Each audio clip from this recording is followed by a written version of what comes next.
90-cı illərin uşaqları haqqında həqiqəti eşitmək istəyirsiniz? O zaman dinləyin. Biz dəcəl idi, amma eyni zamanda tərbiyəli idi. Biz sosial şəbəkələrsiz böyüyən sonuncu nəsilik.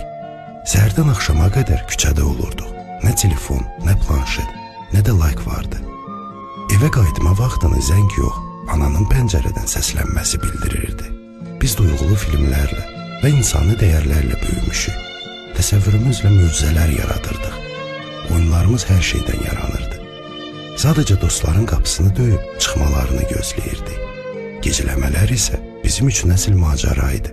Dünya daha rəngarəng, daha canlı idi. Məclislər sadə, amma unudulmaz olurdu. Şəkillər Instagram ideallarından uzaq idi, amma ruhumuza toxunan nəsə vardı. Biz telefonsuz gülür, qaçır, oynayırdıq. Daim bildirişlər olmadan. O vaxt panik atak nədir? Demək olar ki, heç kim bilmirdi.